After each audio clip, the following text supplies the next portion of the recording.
Dear listeners, let's tuck ourselves in gently, and let the night carry us back to a time when cities were built with stone and stories, and the gods still walked among us. Tonight, we'll wander with a hero who lost everything, except the courage to start again. His name is Aeneas, and his story begins in fire, but ends in hope. Close your eyes for a moment.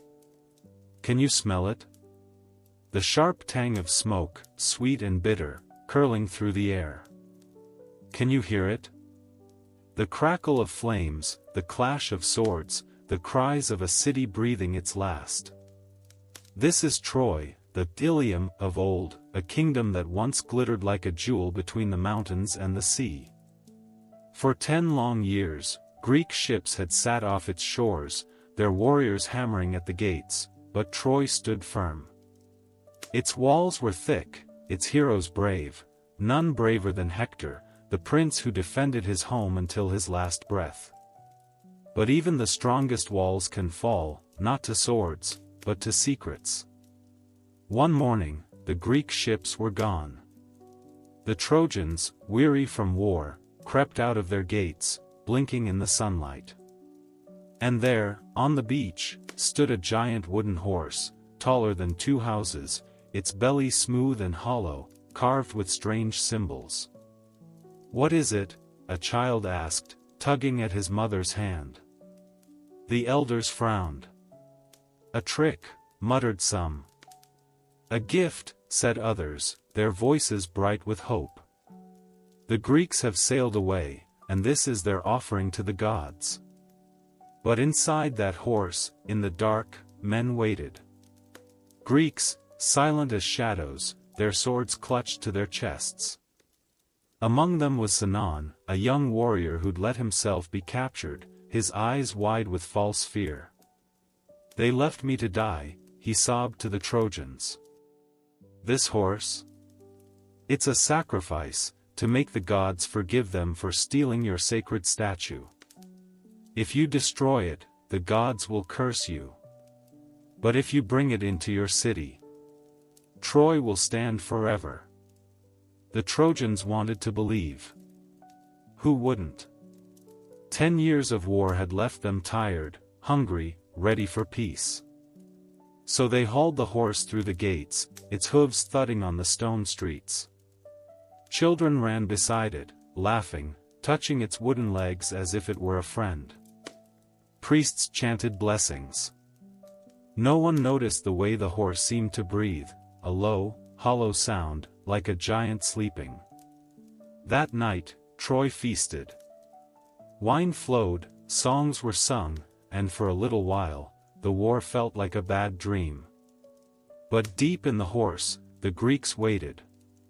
When the moon climbed high and the city fell silent, a trapdoor creaked open. One by one, they slipped out, their feet soft on the cobblestones. They opened the gates. The Greek army, hiding in the dark, poured in. Aeneas, a young prince with Venus, the goddess of love, as his mother, was sleeping when the first screams cut through the night. He sat up, heart racing, and saw the sky, not black, but red, lit by flames. "Troy is burning," his father, Anchises, shouted, shaking him. Aeneas grabbed his sword, but when he ran to the streets, he froze. His city was a nightmare, houses collapsing, women screaming, Greeks slaying his people. He saw Priam, the old king, lying dead on his palace steps, his crown trampled in the dirt. He saw Hector's wife, Andromache, clutching her son, her face streaked with tears. "Why fight?" a voice whispered in his ear. It was Hector's ghost, his armor stained with blood, his eyes sad. "Troy is lost, Aeneas. But you must live. Take our gods, our sacred fires, and go. Find a new home, far to the west. There, you will build a kingdom greater than this, one that will outlive even the stars." Aeneas didn't want to leave. This was his home, his blood, his memories. But when he looked at his father, old and weak, and his son, Aeneas, just a boy clinging to his leg, he knew Hector was right. "Come," he said, lifting Anchises onto his back. "We go now." Aeneas grabbed his hand, and together they ran through the flames, dodging falling beams and Greek soldiers. Aeneas' wife, Creusa, followed close behind, but in the chaos, she vanished. "Creusa," he shouted, turning back, but the fire swallowed her name. He would never see her again. By dawn, they reached the shore, where a handful of survivors huddled, women clutching children, old men carrying the sacred statues of Troy's gods, a few warriors with their swords still in hand. "We have nothing," someone whispered. Aeneas shook his head. "We have each other. And we have a purpose." He pointed west, where the sea met the sky. "That way. The gods say our home is there." They built ships from the wreckage of Troy, wood from burned houses, sails stitched from torn robes. When the boats were ready, they carried the sacred fire onto the lead ship, keeping it safe in a clay jar. Anchises held the statues of the household gods, their faces worn smooth from years of prayer. Aeneas stared at the horizon, his small hand wrapped around Aeneas' sword hilt. "Will we ever be safe?" he asked. Aeneas knelt, brushing ash from his son's cheek.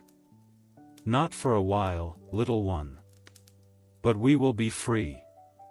And one day, we'll build a city where no one ever has to run from fire again." The ship set sail, their sails billowing in the wind. Behind them, Troy burned brighter, as if the gods were lighting their way. Ahead lay the unknown, the wine-dark sea, storms, monsters, and strangers. But Aeneas stood at the bow, his eyes fixed on the west. He didn't know it yet, but this was just the first step. A step that would take them across oceans, through heartbreak, and into legend. Let me ask you something, dear listener. Have you ever had to leave something behind? A home, a friend, a toy you loved? It hurts, doesn't it? But sometimes, leaving is the only way to find something new. Aeneas and his people left Troy in ashes, but they carried the most important things with them: hope, loyalty, and the belief that they could build again. That's the magic of new beginnings. They're not about forgetting the past. They're about taking the best parts of it with you. As their ships glided over the waves, the sun rose, painting the water gold. Aeneas looked at the faces of the survivors, tired, yes, but smiling, too. "We're alive," a woman said, holding her baby close. That's enough. And for now, it was. But the sea is not kind to exiles. Soon, dark clouds gathered. The wind howled, the waves rose like mountains, and the ships were tossed like toys. "Juno is angry," Anchises muttered, clutching the household gods. Juno, the queen of the gods, hated Troy. She'd sided with the Greeks in the war, and now she hated Aeneas, too, for he was destined to build a kingdom that would one day outshine her favorite city, Carthage. "She'll never let us rest," he said. Aeneas grabbed the wheel, his knuckles white. "Then we'll outrun her. The gods may test us, but they won't destroy us. Not yet." And just as he spoke, the storm calmed. Neptune, the god of the sea, had taken pity. "This is my realm," he thundered. "Juno may rage, but she won't sink these ships." The waves settled, the sun peeked through the clouds, and the ships drifted toward a distant shore, Africa, where a new chapter waited. But that's a story for another night. For now, let's let Aeneas and his people rest. They're safe, for a little while, their sails full of wind, their hearts full of courage. Tomorrow, they'll wake to new lands and new faces. But tonight, the sea is quiet, and the stars are bright, and for the first time in a long time, they can sleep without fear. Sweet dreams, dear listener. May your heart be as brave as Aeneas when it's time to start again. The 13 ships, their sails tattered like moth-eaten flags, rode the tempestuous waves as if caught in the jaws of a wild beast. The sky had been devoured by a bruise-colored cloud, from which rain fell in silver sheets, stinging the faces of the huddled survivors. Lightning cleaved the darkness, illuminating the terror in their eyes, women clutching infants to their chests, old men gripping the ship's rails until their knuckles whitened, young warriors gripping their swords as if steel could fend off the wrath of the gods. Aeneas stood at the prow of his vessel, the Palladium, his cloak flapping like a broken wing around him. "Steady," he shouted, his voice shredded by the howl of the wind. "The gods may roar, but we are Trojans, we do not break." Beneath him, the deck bucked like a frightened horse. Aeneas, his son, had clambered up from the hold, his small frame trembling but his chin held high. "Father," he called, "will we sink?" Aeneas knelt, ignoring the spray that soaked his tunic, and placed a hand on the boy's shoulder. "Not while I draw a breath," he said, and for a moment, the boy's fear softened. Behind them, Anchises sat with the sacred statues of the household gods, Lares and Penates, wrapped in a frayed blanket, murmuring prayers to Neptune, the lord of the deep. "He is the master here," the old man whispered. "If he wills it, we shall live." But this storm was no act of random cruelty. High above, in the gilded halls of Mount Olympus, Juno paced, her sandals clicking against the marble floors, her eyes blazing with a fury that could melt stone. "They think they can escape," she hissed, her voice sharp as a spear. "They think Troy's bloodline can outrun my wrath?" For years, she had nurtured a bitter grudge against Troy. Once, a Trojan prince named Paris had dared to name Venus, the fairest, over her, a slight that still burned like acid in her veins. Now, she had called upon Aeolus, keeper of the winds, to unleash every fury of the deep upon Aeneas and his exiles. "Drown them," she had commanded. "Let the sea swallow their hope, their ships, their very memory." And Aeolus, eager to please the queen of the gods, had obeyed, loosing tempests that roared like caged lions. Down in the churning chaos, Aeneas watched in horror as one of their ships, a small vessel carrying a dozen women and children, was torn from the fleet, driven toward a jagged reef by a wave that rose like a mountain. "No," he roared, reaching out as if his hand could bridge the distance. But just as the ship's hull was about to splinter against the stone, the storm suddenly faltered. The wind died mid-howl, the waves flattened into glass, and the rain ceased as if someone had slammed a door on the sky. Aeneas blinked, disoriented. The survivors froze, their mouths hanging open, as sunlight spilled through a rift in the clouds, gilding the water. A deep, rumbling voice echoed across the sea, like the growl of a sated beast. "Juno forgets her place," it boomed. It was Neptune, and his patience had frayed.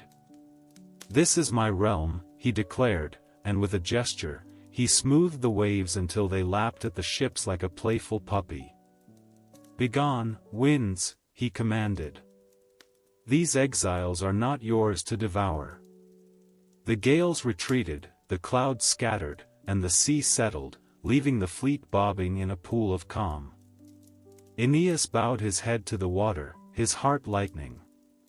"Thank you, Great One," he murmured. He knew better than to question a god's mercy, especially when it spared his people. As the survivors emerged from their hiding spots, rubbing their eyes as if waking from a nightmare, they noticed a strange pull in the water, a current guiding them not back toward the smoking ruins of Troy, but west, toward a shore that glowed like a jewel on the horizon. "Look," cried a sailor, pointing. "Land!" It was Carthage, a city rising from the African coast like a dream, white walls gleaming in the sun, towers piercing the sky, and a harbor bustling with ships from distant lands. As the Trojan vessels drew near, they saw figures on the shore, people waving, their arms raised in welcome. Aeneas felt a flicker of hope. Perhaps, just perhaps, the gods had led them to safety. The city was ruled by Dido, a queen with a past as scarred as his own. She had fled Tyre, her homeland, after her brother Pygmalion murdered her husband, Sychaeus, for his wealth. With a handful of loyal followers, she had sailed to this stretch of African coast and built a kingdom from nothing, digging wells, raising walls, and turning a barren plain into a garden of olive groves and vineyards. When her scouts reported the arrival of storm-worn ships, she smiled, a sad, knowing curve of her lips.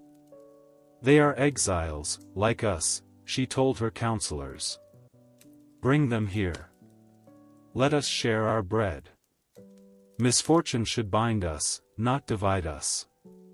So Aeneas and his people stepped onto Carthaginian soil, their feet sinking into warm, golden sand. Dido stood waiting, her robes dyed the deep purple of Tyre, a crown of gold leaves in her hair. Her eyes were dark and wise, and when she spoke, her voice was soft but steady. "You are welcome here," she said. "Rest, eat, heal. We know what it is to lose everything, and to cling to the courage to build again." That evening, Dido hosted a feast in her palace, a grand hall where torches cast amber light on tapestries depicting Tyrian ships and African wildlife. Servants circulated with platters of roasted lamb, bowls of figs and pomegranates, and cups brimming with sweet wine. Aeneas sat beside the queen, and as the music of lyres and flutes filled the air, she leaned toward him, her eyes curious. "Tell me of Troy," she said. "The world speaks of its glory, and its fall. But I want to hear it from one who lived it."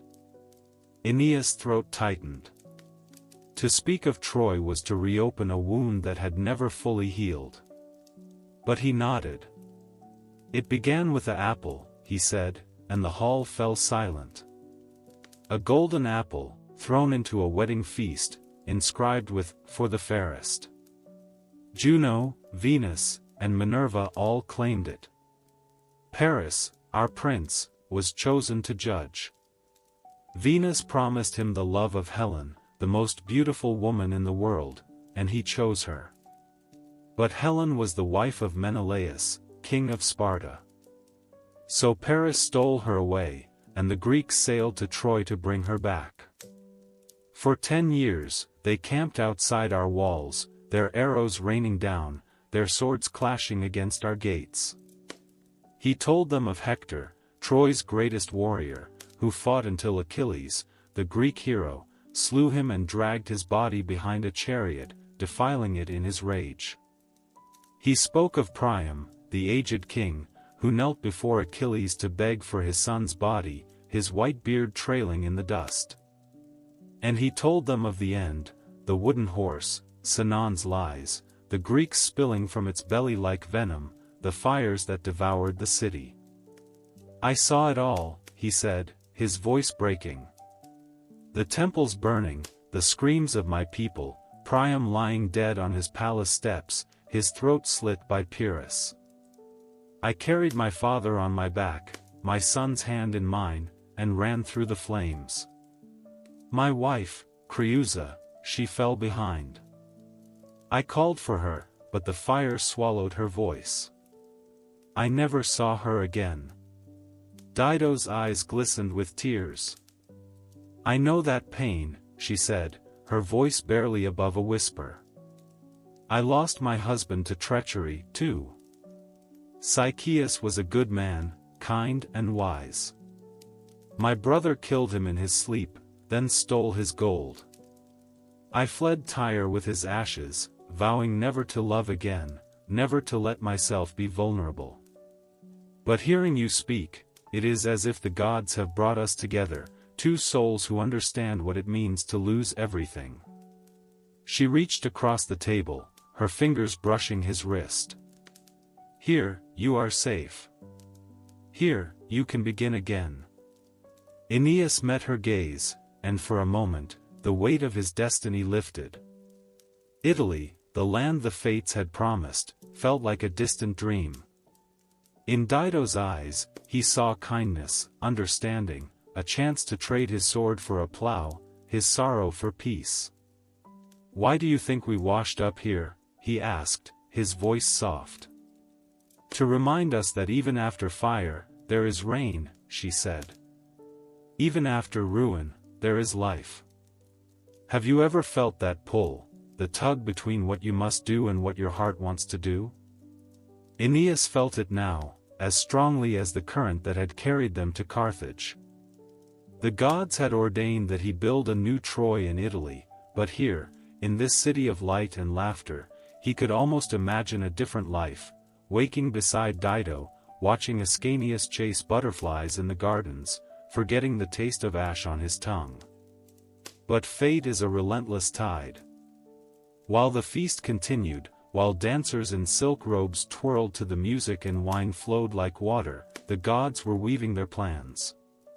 Venus, Aeneas' mother, watched from Olympus, her heart aching for her son's happiness, but she knew his path lay west. Juno, still seething, plotted to bind him to Carthage, to make him forget his mission. "Let him stay," she muttered. "Let him grow soft, let his people put down roots. Then Italy will never know the line of Troy, and I will have my revenge." For now, though, the music played on. Dido clapped her hands, and a troupe of acrobats tumbled into the hall, their bodies twisting like ribbons in the wind. "Tomorrow," she said to Aeneas, "I will show you our markets, our granaries, the temple we built to Juno. You will see, Carthage is more than a city. It is a promise, that no matter how far you fall, you can rise again." Aeneas nodded, but as he watched the acrobats, his mind drifted to the west. He thought of Hector's ghost, of the sacred fire burning in a clay jar aboard his ship, of the words Anchises had whispered to him, "Aeneas, the world is wide, but your home is not here." Is peace possible for those burdened by destiny? Can a hero ever lay down his sword? These are the questions that hung in the air, like the scent of jasmine from the gardens outside. The feast stretched into the night, and for a few hours, Aeneas allowed himself to hope. He laughed at Ascanius' attempts to dance with a Carthaginian girl, he sipped wine with Dido, he even closed his eyes and let the music wrap around him like a blanket. For a little while, he was not a fugitive, not a prophet of destiny, just a man, tired and grateful, savoring a moment of calm. The moon rose high, silvering the palace walls, and eventually, the guests began to drift away. Dido walked Aeneas to the door, her hand resting lightly on his arm. "Sleep well," she said. "Tomorrow is a new day, and for you, perhaps, a new beginning." He nodded, but as he stepped into the cool night air, he felt the weight of his mission settle back on his shoulders. The stars above seemed to form a path, pointing west. Italy. But that is a story for another time.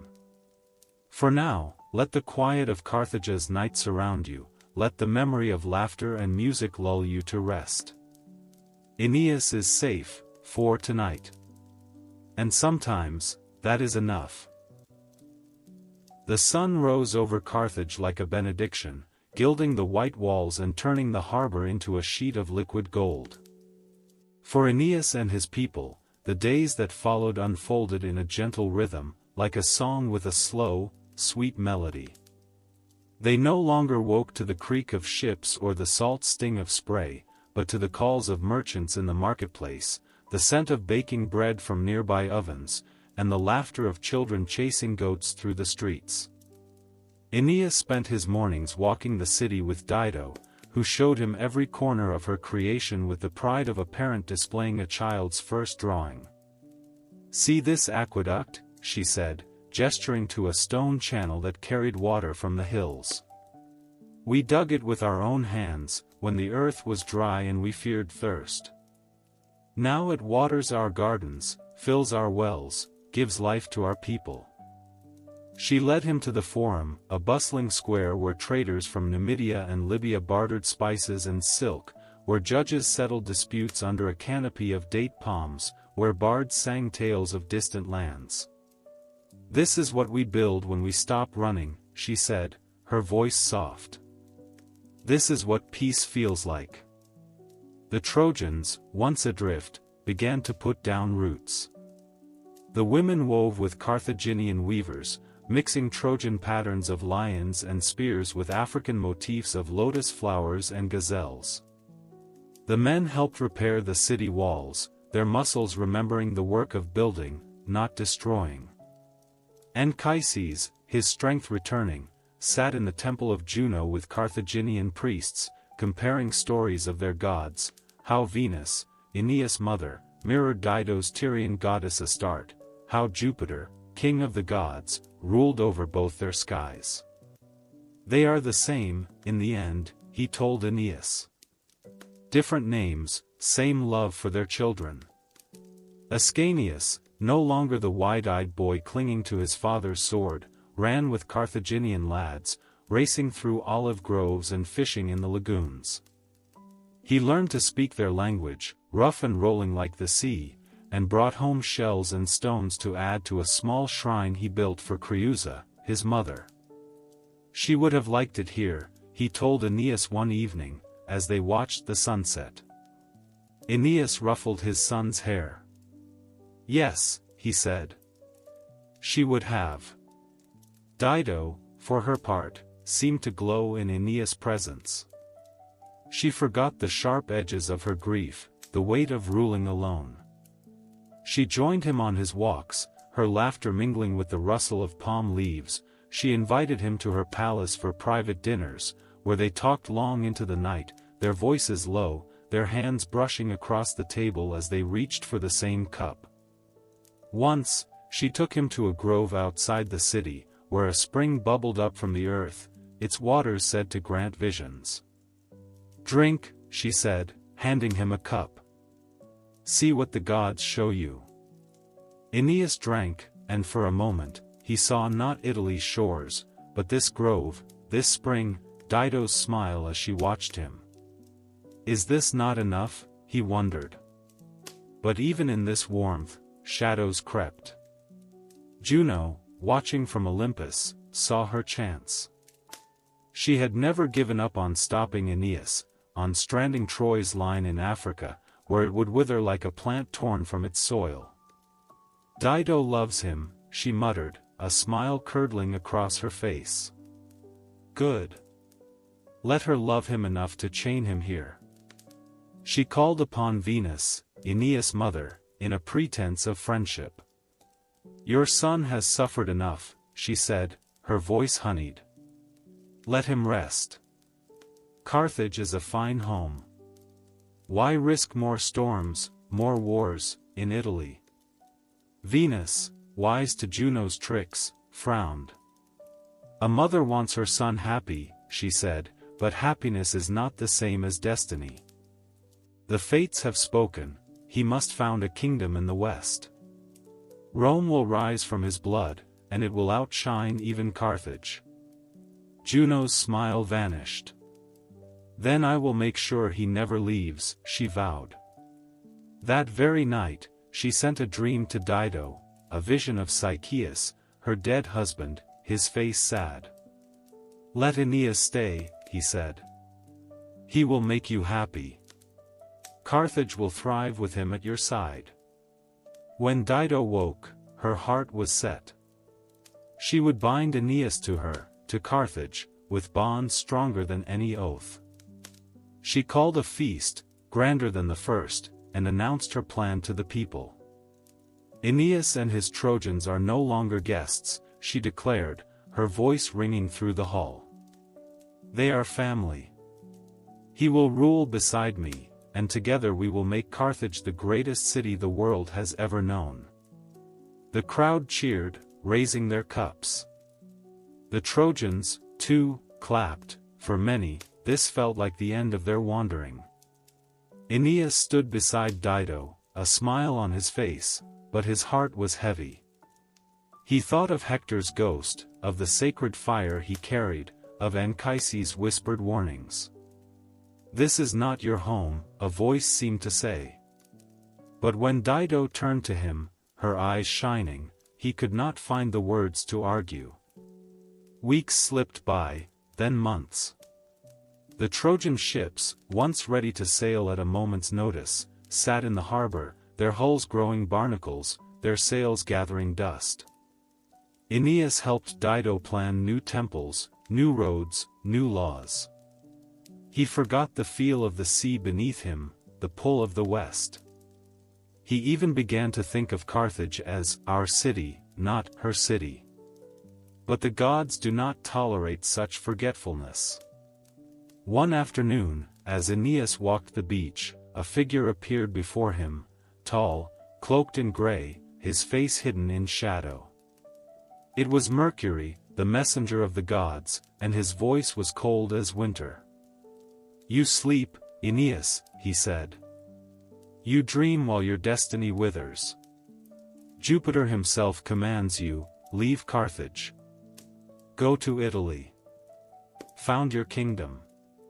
Do you think the fates care for your comfort? They care for the future, the Rome that will rise from your blood, the empire that will bring order to the world." Aeneas stumbled back, as if struck. "But Dido," he began. "Dido is a detour," Mercury snapped. "A pretty distraction. Remember who you are, son of Venus, heir to Troy, father of Rome. Now go. Before it is too late." With that, he vanished, leaving only the scent of ozone in the air. Aeneas stood there, the weight of Mercury's words crushing him. He thought of Dido's smile, of the children laughing in the streets, of the peace he had almost dared to believe in. Then he thought of Aeneas, of the boy who would one day rule a kingdom, of the sacred fire that had burned through 10 years of exile. "I must go," he whispered. But how to tell Dido?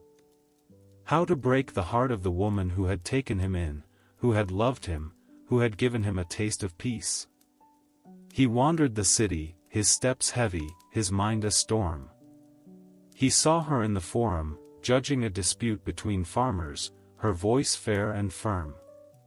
He saw her in the garden, teaching Aeneas to play a lyre. Each time, he turned away, unable to speak. Rumors began to spread.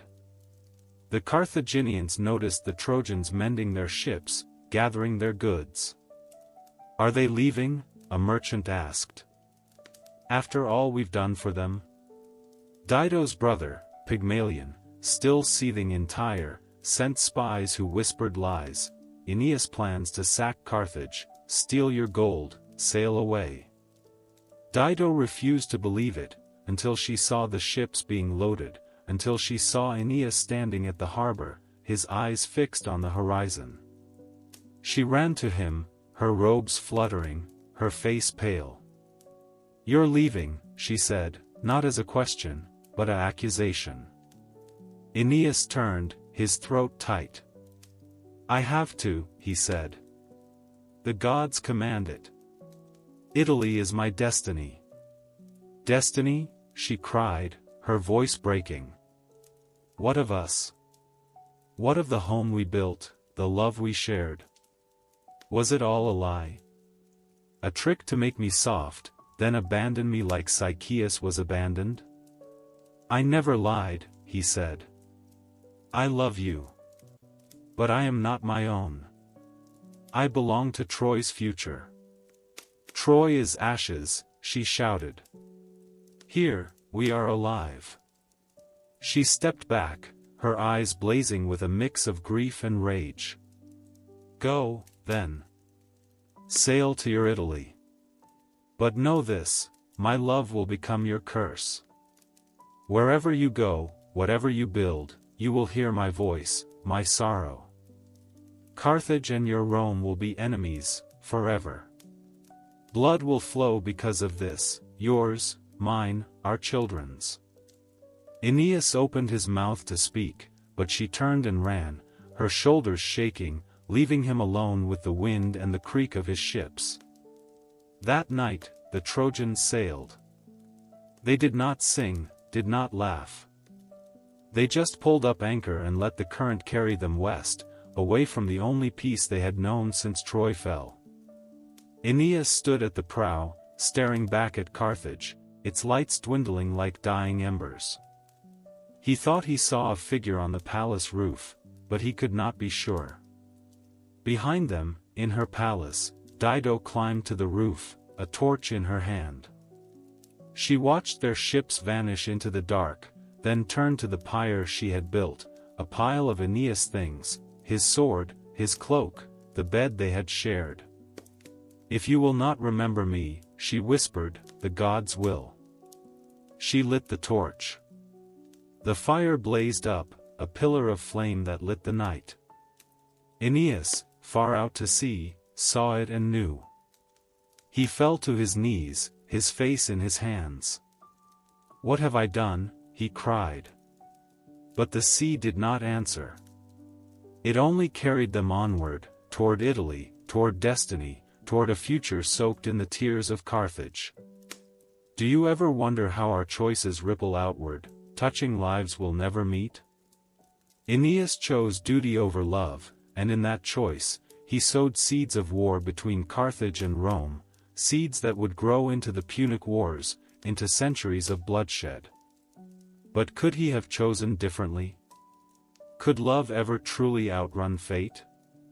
These are the questions that hang over the waves, as the Trojan ships sail on. The night deepened, and the stars came out, sharp and cold.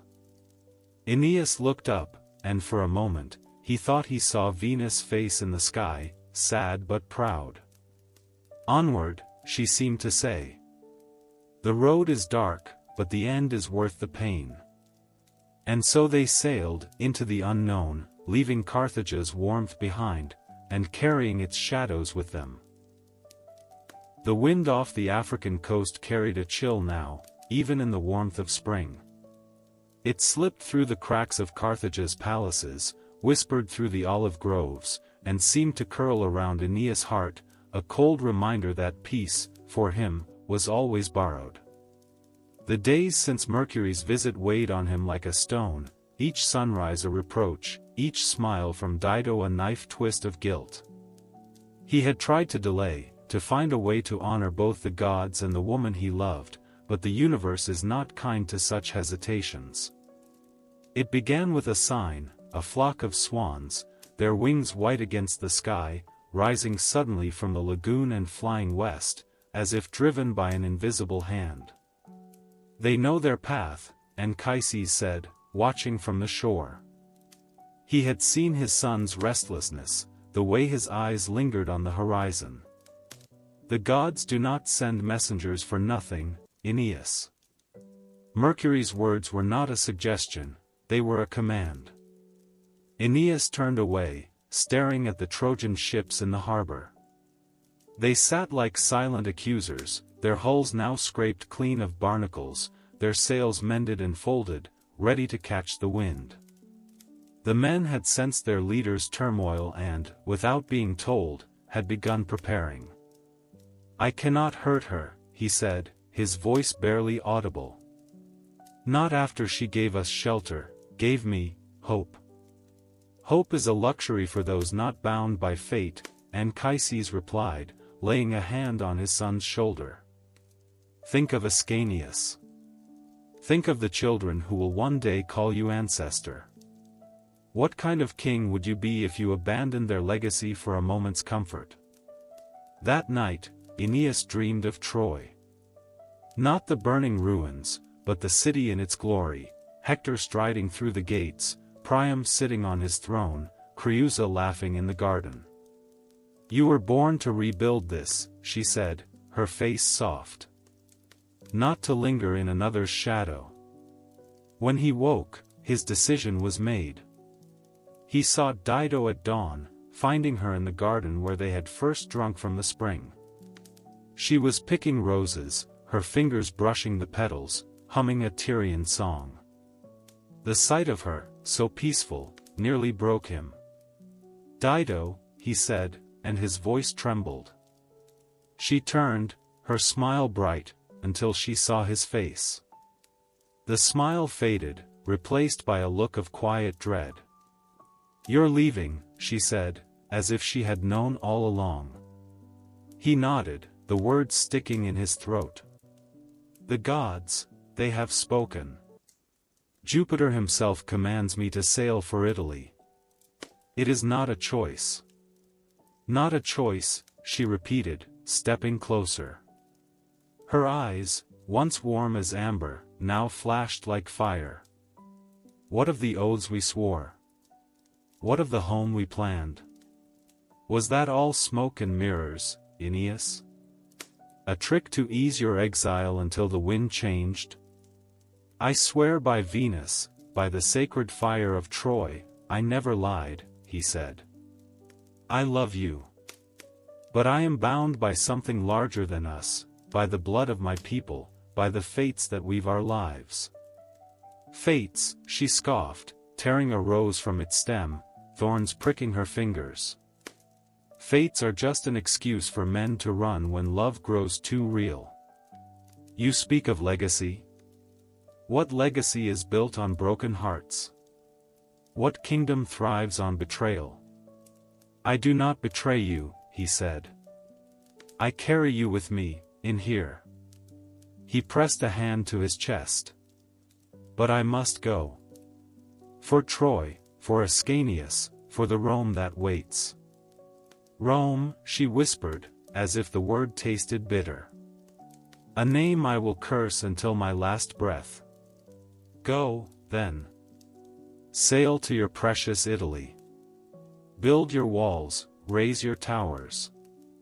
But mark this, wherever you go, whatever you achieve, you will never escape me. Carthage will rise, and when it does, it will stand against you. Our blood will stain the earth because of this day." Her words hung in the air, sharp as blades. Aeneas opened his mouth to speak, but she turned her back, her shoulders rigid. "Leave," she said. "Before I beg you to stay." He left. The preparations moved quickly now, as if the ships themselves were eager to flee the weight of Dido's grief. The Trojans loaded their few possessions, the sacred statues, the clay jar holding the eternal fire, the tools they had used to help build Carthage, now symbols of a life they could not keep. Ascanius watched, silent, his small face serious. "Will she forgive us?" he asked. Aeneas knelt, meeting his son's eyes. "Some wounds take longer to heal than others," he said. "But one day, she will understand. We do this not out of cruelty, but duty." Ascanius nodded, but Aeneas saw the doubt in his eyes. Word spread through Carthage like wildfire. The people gathered in the streets, some angry, some sorrowful. "They use us," a blacksmith shouted, waving a hammer. "We fed them, sheltered them, and now they sail away." Others, softer-hearted, remembered the Trojans' kindness, the way they had helped repair the aqueduct, the way Aeneas had comforted a child lost in the market. "They have their own gods," an old woman said. "We cannot blame them for listening." Dido stayed in her palace, refusing to see anyone. Her sister, Anna, begged her to eat, to speak, to let go, but she only stared at the wall where Aeneas' sword had hung. "He took more than my love," she said. "He took my reason to go on." As the sun dipped below the horizon, painting the sky in streaks of red and purple, the Trojan ships slipped their moorings. Aeneas stood at the prow of the Palladium, his eyes fixed on the palace. He half hoped she would come, half prayed she would not. Then, a light flared. It started as a spark on the palace roof, then grew, a pillar of flame that clawed at the dark, lighting the harbor like day. Aeneas' breath caught. "No," he whispered. The crew froze, their hands falling from the ropes. "What is it?" someone asked. "Dido," Aeneas said, and his voice broke. They watched, helpless, as the fire spread, consuming the roof, the towers, the tapestries that told the story of her life. Screams carried over the water, faint but unmistakable. Anna's voice, begging for help. Servants rushing, buckets in hand, but the flames were too strong. Aeneas grabbed the wheel, his knuckles white. "Sail," he ordered, his voice harsh. "Now." The sailors hesitated. "But." "Sail," he roared. The ships turned, their sails filling with wind, carrying them away from the inferno. Aeneas did not look back. He stared at the prow, his jaw set, but tears burned his eyes. Behind him, the crew sat in silence, the crackle of the fire and the echo of Dido's curse hanging over them like a shroud. Do you ever wonder how much pain one person can bear? Aeneas had lost his city, his wife, his home, and now, he had caused the death of the woman who had loved him. Was duty worth such suffering? Could the Rome he was fated to build ever atone for the blood spilled in its name? These questions would haunt him for years, like ghosts at his shoulder. The night deepened, and Carthage's fire faded into the distance, a red smudge on the horizon. The sea stretched before them, black and endless, and for the first time since leaving Troy, Aeneas felt truly alone. No Dido to guide him, no hope of peace, only the weight of destiny pressing down. Anchises joined him at the prow, his face grave. "The gods are cruel," he said. "But they are also just. What you do in Italy, how you build, how you rule, will honor her memory, even if she cannot see it." Aeneas said nothing. He just stared at the stars, which seemed to mock him with their calm. Venus, his mother, hung brightest, but her light felt cold, not comforting. "Sleep," Anchises said. "You'll need your strength. Italy is not far now, and its shores will bring new trials." Aeneas nodded, but he did not sleep. He stood, watching the waves, until the first light of dawn painted the water pink. By then, Carthage was gone, swallowed by the horizon, but its ghost, and Dido's curse, would follow them all the way to Italy. The ships sailed on, driven by wind and fate, toward a land that would one day be called Rome. But in that moment, it felt less like a promise and more like a penance. The sea, once a cruel adversary, now hummed with a quiet rhythm, as if sensing the weight of the Trojans' grief. Days blurred into nights as their ships sliced through the waves, the memory of Carthage's flames still searing the horizon. When land finally appeared, a rugged coastline of cliffs and olive groves, bathed in the warm glow of the sun, Aeneas felt a flicker of relief. This was Sicily, a land he had visited before, a place where old friends waited. "Sicily," Anchises murmured, leaning on the rail, his voice thin with age. "A haven, if only for a while." He had grown weaker since Carthage, his coughs coming more often, his steps slower. Aeneas knew his father's time was short, and the thought gnawed at him like a hunger. They sailed into the harbor of Drepanum, where Anchises, a king with Trojan blood in his veins, waited on the shore.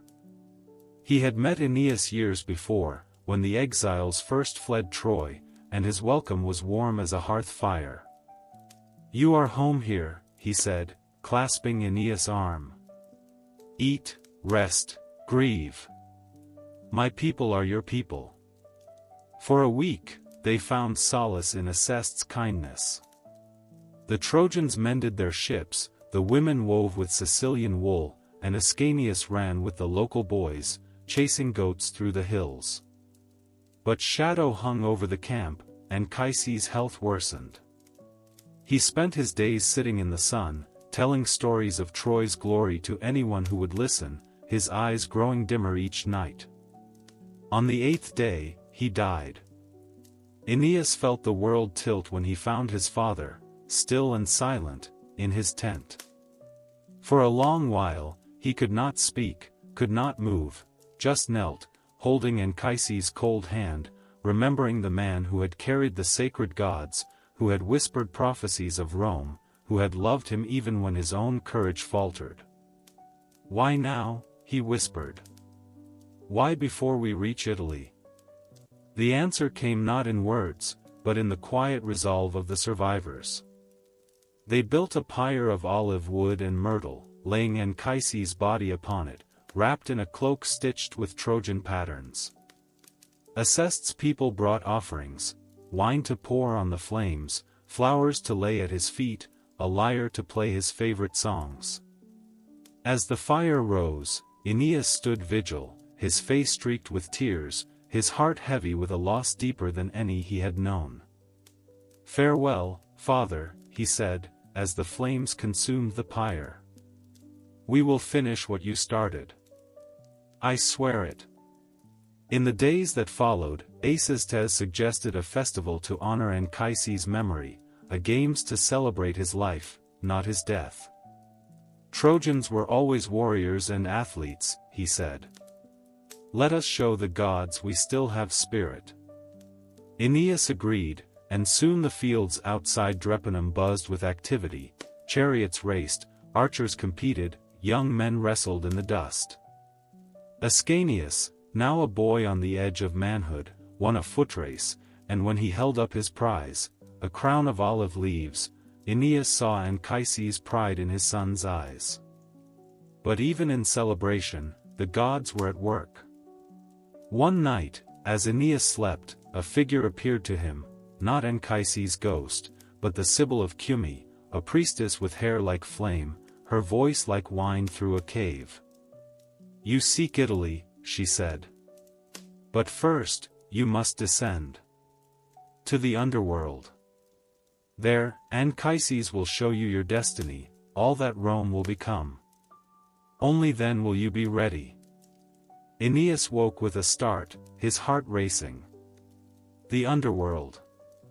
A place of shadows and spirits, of pain and regret. Could he bear it? Could he face the ghosts of those he had lost, Creusa, Dido, even the enemies of Troy? "Must I?" he whispered to the dark. The Sibyl's voice echoed in his mind, "You must." The next morning, he told Anchises of his vision. "I will go," he said. "Watch over the others, keep them safe. We sail for Italy when I return." Anchises nodded, his face grave. "The gods guide you," he said. With the Sibyl leading the way, Aeneas set off at dawn, climbing the rugged slopes of Mount Etna, its peak wreathed in smoke. They walked through a forest where the trees moaned and the air smelled of sulfur, until they reached a cave, a gaping maw in the rock, its entrance guarded by monsters, Scylla, with her serpent tails, Charybdis, whose roar shook the ground. "Do not fear," the Sibyl said. "They are shadows, not flesh. Focus on the path." Inside the cave, the air grew cold, the light dim. They walked through a realm of ghosts, souls of infants who never lived, of men who died for love, of criminals writhing in eternal torment. Aeneas saw Dido, her figure thin as mist, her eyes still blazing with the pain of her death. "Dido," he cried, reaching for her. "I am sorry. I never meant." She turned from him, her face hard as stone, and vanished into the shadows. Aeneas' heart ached. Some wounds, he realized, never heal. Further on, they reached the Elysian fields, a place of sunlight and flowers, where the virtuous souls dwelled. And there, under a tree heavy with fruit, stood Anchises. "Father," Aeneas whispered, tears streaming. Anchises smiled, his form brighter, stronger than in life. "You came," he said. They embraced, the ghostly touch of Anchises' hand sending warmth through Aeneas' body. "I missed you," Aeneas said. "I have watched over you," Anchises replied. "Now, come. See what waits." He led Aeneas to a hill, where thousands of souls shimmered like stars, each one a future Roman, waiting to be born. "Look," Anchises said, pointing. "There is Romulus, who will found Rome, who will build its first walls. There is Numa, who will give it laws. There is Augustus, who will bring peace to the world, whose reign will be a golden age."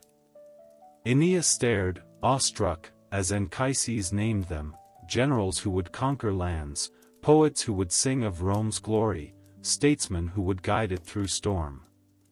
"This is why you suffered," Anchises said. "This is why Troy fell, why you wandered, why Dido died. So that these souls might live, so that Rome might rise, a city without end, a light to the world." "But what of the wars? The bloodshed?" Aeneas asked. "Will it ever end?" "Rome will bring order," Anchises said. "Not with cruelty, but with justice. It will spare the conquered, punish the proud, and spread law to lands where chaos ruled. This is your legacy, Aeneas. Not just a city, but an idea." Aeneas thought of Dido's curse, of Carthage's flames, of all the lives lost. Could such a legacy ever make amends? "Go," Anchises said, sensing his doubt. "Build. Rule with kindness. Honor those you have lost by making their sacrifices mean something." The vision faded, and Aeneas found himself back in the cave, the Sibyl at his side. "It is time," she said. They climbed back to the sunlight, the world seeming brighter, sharper, than before. When Aeneas returned to the camp, his face was calm, his steps steady. "We sail for Italy at dawn," he told the Trojans. "Our home awaits. Do you ever wonder what lies beyond the horizon of our lives? What dreams, what legacies, we are building without even knowing it?" Aeneas saw his Rome in all its glory, and it filled him with purpose, even as it weighed him down. For great things are never easy, and the brightest lights cast the darkest shadows. That night, the Trojans gathered on the beach, sharing wine and stories of Anchises. Aeneas sat with Ascanius, pointing to the stars. "One day," he said, "they will name constellations after us. After your grandfather, after the gods who guided us. But for now, we sail." Ascanius nodded, his eyes bright. "I'm ready, father." Aeneas smiled. So was he. At dawn, their ship set sail, leaving Sicily's shores behind. The sea was calm, the sky clear, and for the first time in years, Aeneas felt hope, not the fragile kind he had known in Carthage, but a steady, quiet certainty. Italy was near. Rome was near. And with Anchises' words in his heart, he sailed on. The wind carried a new scent now, sharp, earthy, redolent of cypress and wild herbs, unlike the salt tang of the sea or the sweet spices of Carthage. For weeks, the Trojan ships had sailed west, guided by Anchises' words and the steady pulse of destiny, until at last, the coast of Italy rose before them, a line of green hills, a broad river glittering in the sun, and beyond them, the promise of a home long foretold. Aeneas stood at the prow, his hand shading his eyes, and felt a lump form in his throat. This is it, he thought. The land Hector's ghost had spoken of, the shore the Sibyl had pointed to, the soil where Troy's legacy would take root. Italy, he whispered, and the word felt like a prayer. The ships glided into the mouth of the Tiber, its waters calm as glass, reflecting the sky's blue. Farmers working in the fields paused, shading their eyes, as the strange vessels passed. Shepherds gathered on the hills, their dogs barking at the unfamiliar sight. No one attacked, no one shouted, just a curious silence, as if the land itself were holding its breath. They dropped anchor at a stretch of shore where a grove of oaks stood, their branches heavy with acorns. Aeneas was the first to step onto the soil, his boots sinking into soft earth. He knelt, scooping up a handful, and let it sift through his fingers. "We are home," he said, and the words echoed among the crew. That night, they built a camp, lighting a fire that crackled like celebration. Ascanius wandered to the edge of the grove, chasing a stag with his bow, when he stumbled upon a sight that made him gasp, a white sow, lying beneath an oak, suckling 30 piglets, their coats as white as snow. He raced back to the camp, shouting, "Father! Come see!" Aeneas followed him, and when he saw the sow, his heart leaped. Helena's prophecy, he remembered. The seer had said, "When you find a white sow with 30 young, there you shall build your city." This was a sign, clear as day.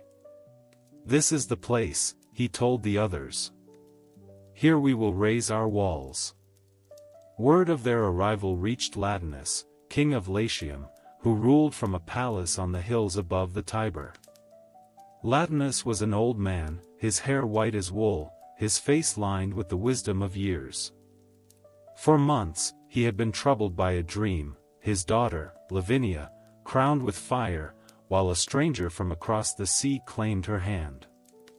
The oracle of Faunus had spoken, too, "Do not give your daughter to a Latin.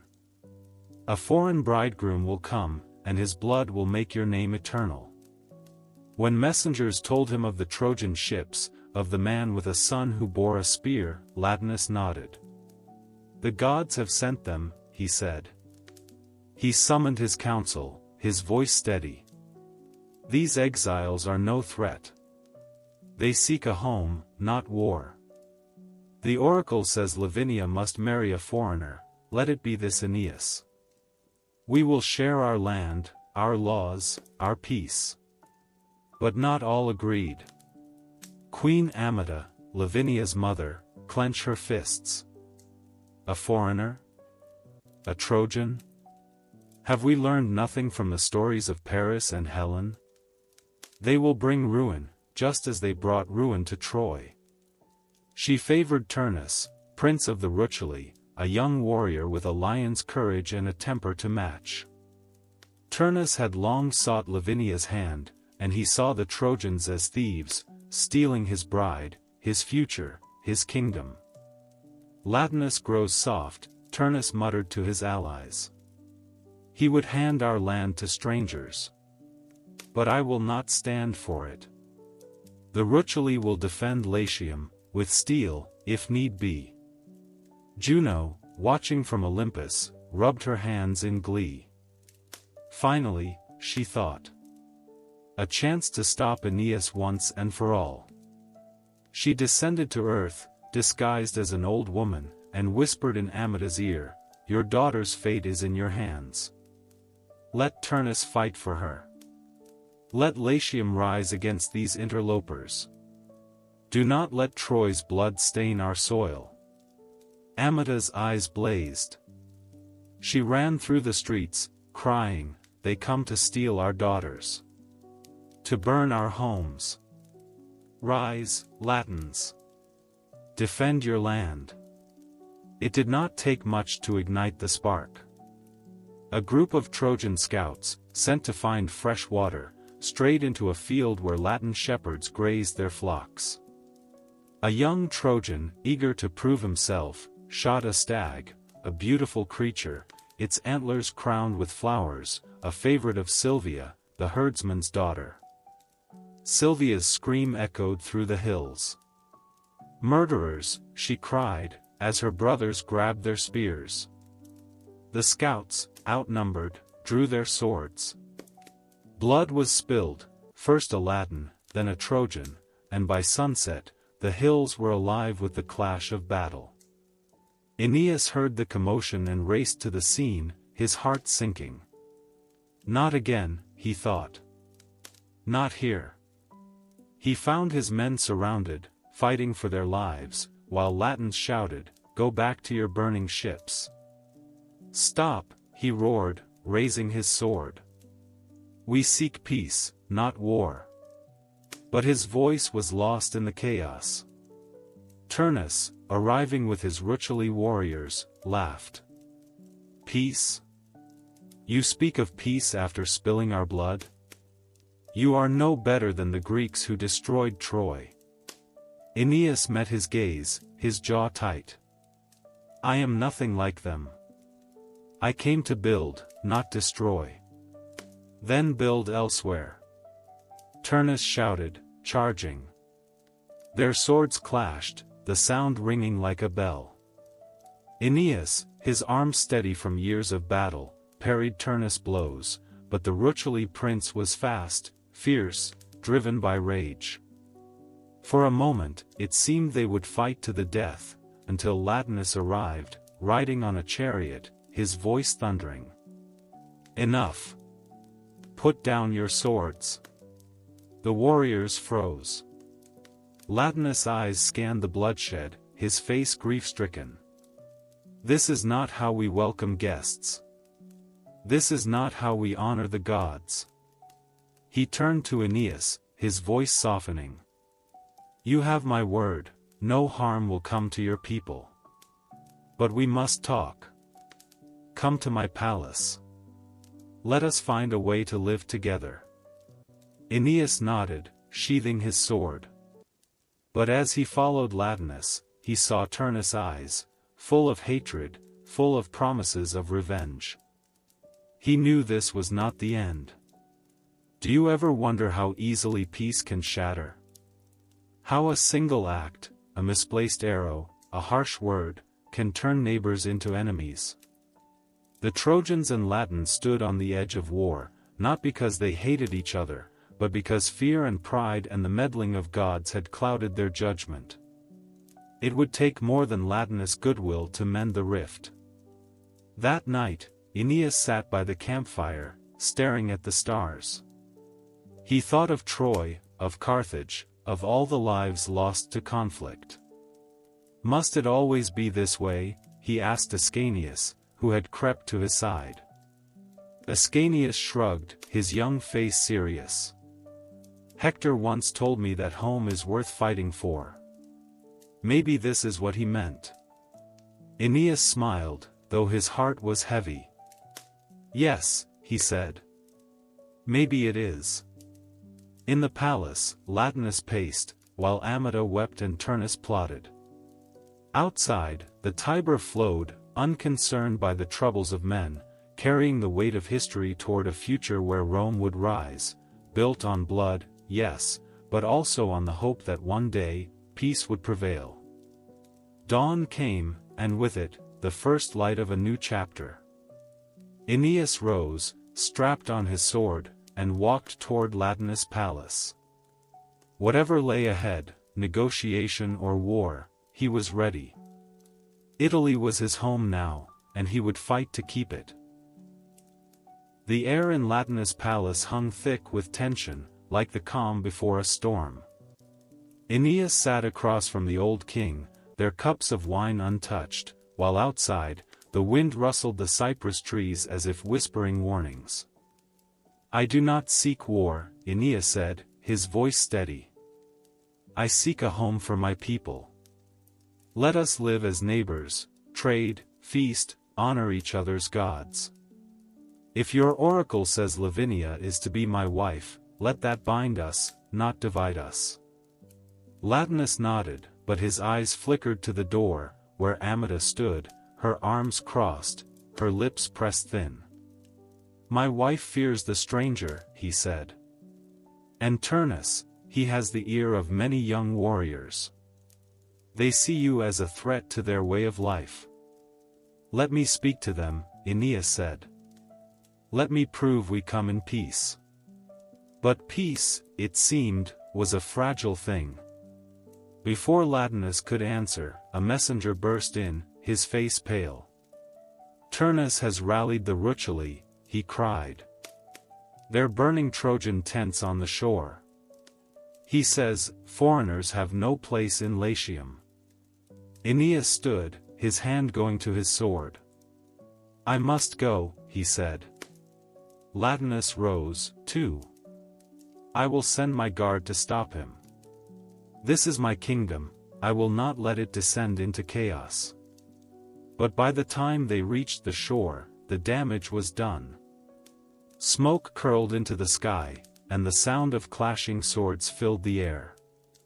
Trojans fought back, their faces set with the grim resolve of people who had already lost everything once. Aeneas spotted Turnus in the thick of it, his armor gleaming, his sword a blur of motion as he cut down a Trojan warrior. Turnus! Aeneas shouted, charging. This is not the way. Turnus spun, his eyes blazing. It is the only way, Trojan. Leave, or die. Their swords met, and for a moment, the battle around them fell silent, as if all eyes were on this clash of wills. Just as Aeneas gained the upper hand, Latinus' guard arrived, separating them.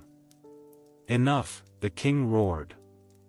Turnus, return to your people. Aeneas, gather your men. We will meet again at the forum, no swords, no anger. Just words. But words, Aeneas knew, would not be enough.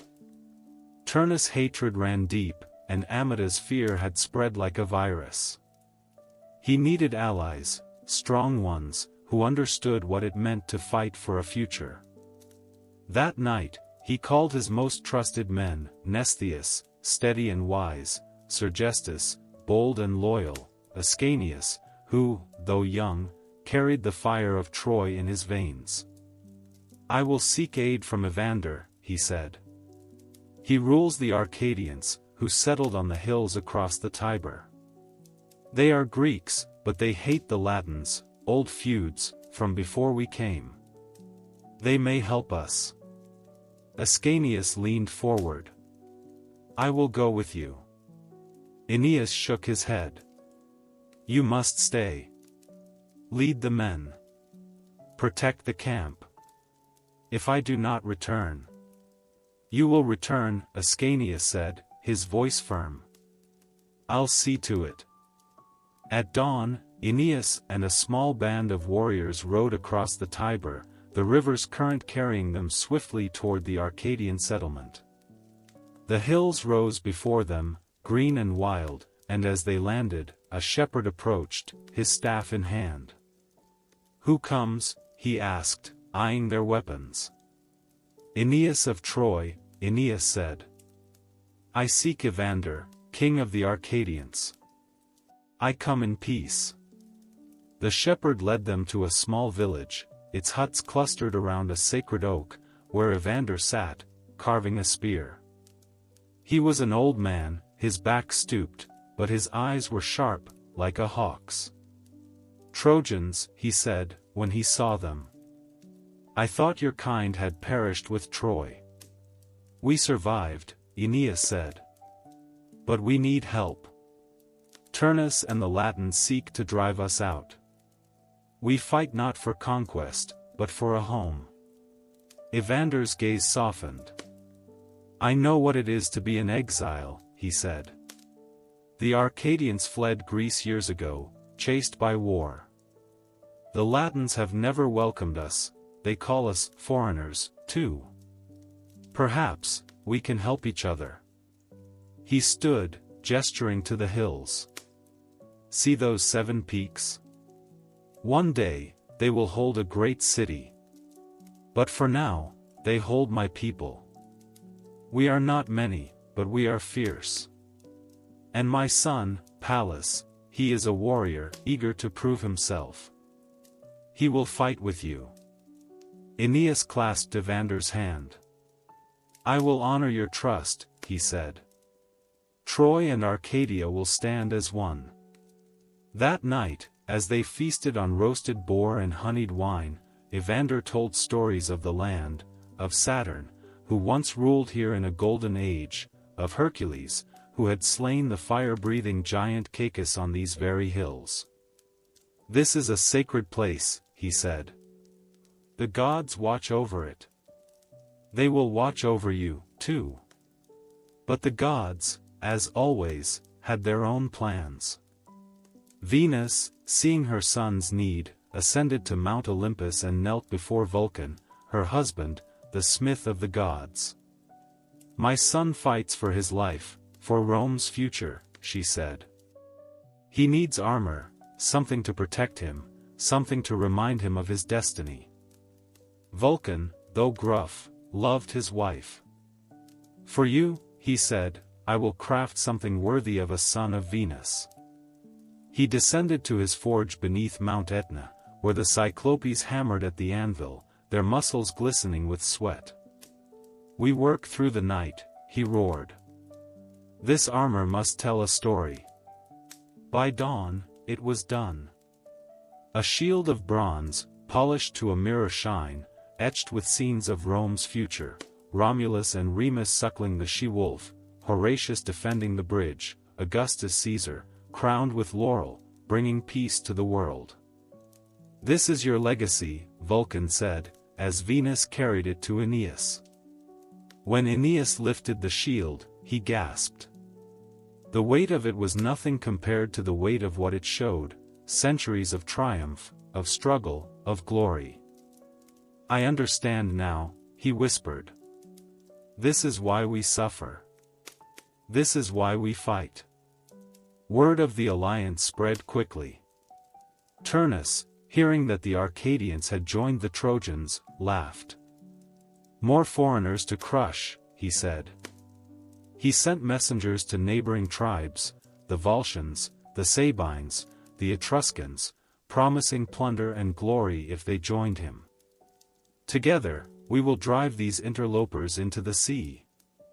Amata, emboldened, took Lavinia to the woods, hiding her among the priestesses of Bacchus, to keep her safe from the Trojans' grasp. Latinus, heartbroken, retreated to his palace, wondering if he had failed his people. Juno, watching from above, smiled. Let them gather their allies, she said. Let them think they stand a chance. War will come, and when it does, Aeneas will fall. Aeneas, meanwhile, returned to the Trojan camp, the shield strapped to his back, Evander's warriors at his side. Ascanius ran to meet him, his face lighting up. You're back. I am, Aeneas said, kneeling to embrace him. And we are ready. The camp buzzed with activity, warriors sharpened their swords, archers practiced their aim, women prepared bandages and rations. The air smelled of oil and sweat and anticipation. This was not the fear of Carthage or the grief of Sicily, this was resolve. Do you ever feel the weight of something bigger than yourself?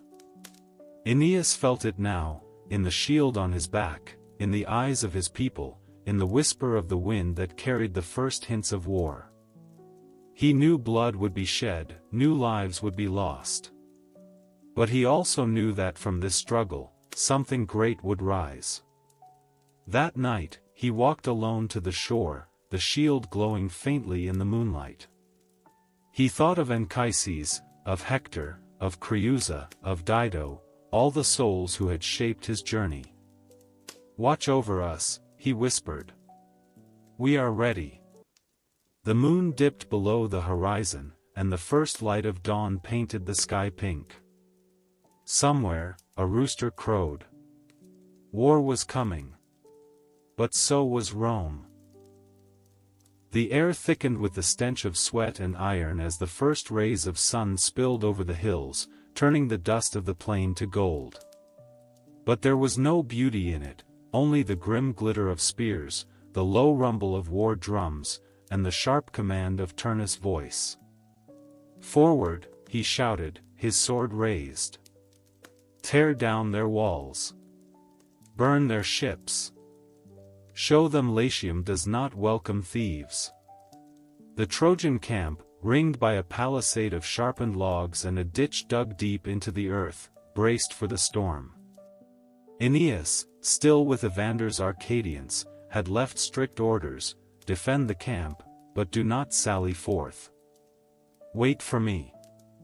I will return with reinforcements. Mnestheus, gray-haired and steady, paced the ramparts, his eyes scanning the sea of enemy warriors massed beyond the walls. "Steady," he muttered to the men beside him. "Remember Troy. Remember how we held out for 10 years. We can hold here, too." But the odds were cruel. Turnus had rallied not just the Rutuli, but tribes from across Latium, the Volscians with their axes, the Sabines with their longbows, the Etruscans in their bronze chariots. They outnumbered the Trojans 3-1, and their voices rose in a roar that shook the ground: "Death to the foreigners! Death to the Trojans!" The first assault came at midday, a wave of bodies crashing against the palisade. Latins hacked at the logs with axes, while archers rained arrows over the walls, their shafts hissing like angry snakes. A Trojan warrior fell, an arrow through his throat, and his comrade dragged him back, his hands slippery with blood. "Hold!" Mnestheus shouted, shoving a Latin climber off the wall with his spear. "For Aeneas! For Troy!" Inside the camp, women huddled with children in tents, their prayers mingling with the clash of battle. Ascanius, his face set with a resolve beyond his years, stood at the center, surrounded by the sacred fire and the household gods. "We will not fall," he told a trembling girl. "My father will return. He always does." But as the day wore on, hope frayed like an old rope. The palisade splintered in places, the ditch filled with bodies, the Trojans, their arms aching, began to falter. "We need to send word to Aeneas," Mnestheus said, his voice tight. "He must know we're dying here." No one spoke. To slip through the enemy lines, to run the gauntlet of Turnus warriors, it was a suicide mission. Then two voices spoke at once: "We'll go." Nisus and Euryalus. Nisus, a veteran of Troy's walls, his arms still scarred from a Greek sword, had a bow that never missed. Euryalus, his younger companion, with hair like sunlight and a smile that could light up the darkest tent, was new to war but burning with courage. They were more than friends, brothers, bound by a loyalty that outshone even blood. "You're too young," Mnestheus said, shaking his head. "Euryalus, you've barely seen 16 summers." "I've seen enough," Euryalus said, his voice steady. "I've seen my people die. I'll not sit here and watch the rest fall." Nisus clapped him on the back, his eyes fierce. "We know these woods. We can slip through their lines at night, find Aeneas, and be back before dawn. Let us try." Mnestheus hesitated, then nodded, his throat tight. "May the gods go with you." As dusk painted the sky in bruised purples, the two slipped over the wall, their feet light on the grass. The enemy camp lay before them, a sprawl of tents and campfires, their guards drunk on wine and overconfidence. "Stay close," Nisus whispered, his bow in hand. "Step where I step." They moved like shadows, darting between tents, freezing when a laugh or a shout cut the air. Euryalus' heart raced, but when he glanced at Nisus, calm as a lake, he steadied himself. For the others, he thought. For Aeneas. For the home we might still have. By midnight, they were through the worst of it, nearing the edge of the camp where the woods began. But then Euryalus stopped, his eye caught by something glinting in the firelight, a sword belt, stitched with gold, lying beside a sleeping Latin warrior.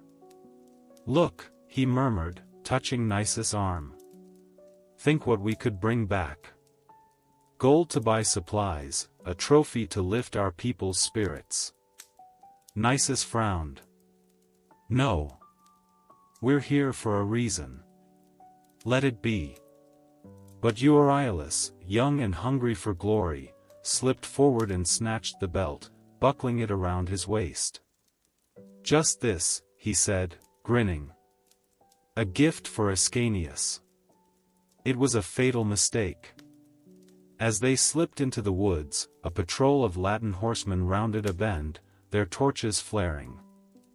The light caught the gold of Euryalus' new belt, and a shout went up, "Intruders! After them!" Nisus cursed, grabbing Euryalus' arm. "Run!" They fled into the trees, branches clawing at their clothes, the sound of hooves thundering behind them. Nisus turned, loosing an arrow that took a horseman in the throat, but more came, their spears lowered. "Go!" Nisus shouted, shoving Euryalus ahead. "I'll hold them off." Euryalus stumbled, then turned, his eyes wide. "I won't leave you. Go!" Nisus roared, firing another arrow. "That's an order." Euryalus ran, tears streaming down his face, but the horsemen were too fast. They surrounded him, their spears pricking his chest, and dragged him back, laughing cruelly. Nisus, seeing his friend captured, let out a roar and charged, his sword flashing. "Let him go," he screamed, cutting down two men before a spear pierced his side. He fell, gasping, but still reached for Euryalus, his hand stretching toward him. "I'm sorry," he whispered. Euryalus sobbed. "No. It's my fault. I wanted the belt, I wanted to be brave." The Latin captain, a brute named Volscens, raised his sword. "Brave? You're fools. Die like the thieves you are." The blade fell. When dawn broke, the Latins paraded their trophies through the camp, Nisus' bow, Euryalus' golden belt, and their heads, mounted on spears, outside the Trojan palisade. "This is what happens to spies," Turnus shouted, his voice booming. "Surrender, and live. Resist, and share their fate." Inside the camp, a wail went up. The women fell to their knees, the men clutched their swords, their faces streaked with tears. Aeneas, seeing the heads, fell to his knees, his hands covering his mouth. Nisus. Euryalus. He had known them, played with Euryalus as a boy, listened to Nisus' stories of Troy. "I'll avenge you," he whispered. Mnestheus, his jaw set, climbed the ramparts. "Do you hear that, Turnus?" he shouted. "You think this terrifies us? It strengthens us. Those boys died for us. We'll not let their blood be spilled in vain." The siege tightened. The Latins battered the palisade with rams, their arrows thick as rain.